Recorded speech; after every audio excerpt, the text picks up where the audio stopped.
Ingat bayu mo mananti ladapit buah bari beliau talanta kada penyit ingat manta kada panam. Allah kantanyo kada panamos tantangan kesalahan ingat datuk maju lilo. Lah lalu dikit Allah batampong alun gatah labapan.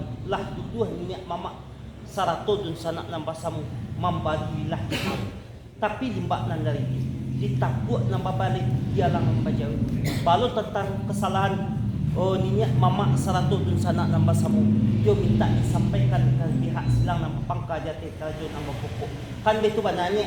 Sawanana tu aja. Dak lain kandak lo budih tak ada tweet ba kesempatan tu nya. Ambon kan ni. Punya Datuk Maharaja. Kembalikan buat kesempatan.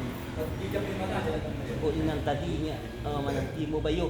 Lah dapit buah cuba beliau teranta kadapan nambu abu mantah kadapannya ala kantanyo kadapannya tangan kesalahan inya datuk maju lilo lah alun titik Allah batampong alun gatah lah bapan lah dulu ninya mamak 100 dun sanak nambah samu mambari lah jumap tapi limbak nan daripada itunya ku adolo kesalahan ninya mamak 100 dun sanak nambah samu minta inya sampaikan ke pihak silang nambah pangka jati karajo nambah pokok. Ikulah gua mantan tak sampai gini.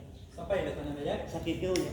Ya, maaf tanah aja. Lainnya. Jadi cakuan menanti menawang andam lamun yang mengayukan kartu pelerakan bumi mencarikan kulit dan segulik picak dan setapiat hadapan ini mamak nama sama kini radapet wah jubari beliau terantang kepada ini mantang kepada Abo. Iyalah. Mantang kan pun tentang kandak dari silang menapang ke atit kadang pokok tentang kesalahan niat datuk maju lelo antara dua perkara pun dimulai telah diberi maaf utan yang mejo perak diberi rela joreda dibak daripada itu dan yalang dijawab dipakut banting balik nak disampaikan dua ka silang mana pangka ati ka masuk maka sebentu nah lalunya jadi tanah majai Soalnya kadang dijulak lalu dapat lah tahu apa terus pernah nambah gitu jadi awak pabatehnya itu inya banyak kata kasarnya itu lancanya inya katakan amu keduduk rilah jawabnya kalau apa jadi tanah majai Nyata nan mencari, ya persambahan kembalikan kepada nyata mencari.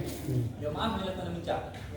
Dari cakap nyata menanti yang berbayo. Ini dalam waktu balik beliau terantang kepada amu mantap kepada nyata. Tentang kandak dari silang manapakah atis karajo nampak tentang kesalahan ini datuk maju lelo. Hutang dimulai telah diberi maaf, hutang amil diberat telah beri rela joreda. Dibak daripada itu ni Allah nama jawab dipakut mati balik tak disampaikan pula kepada silang manapakah atis karajo pokok. Sekian persambahan mantap sampai kepada nyata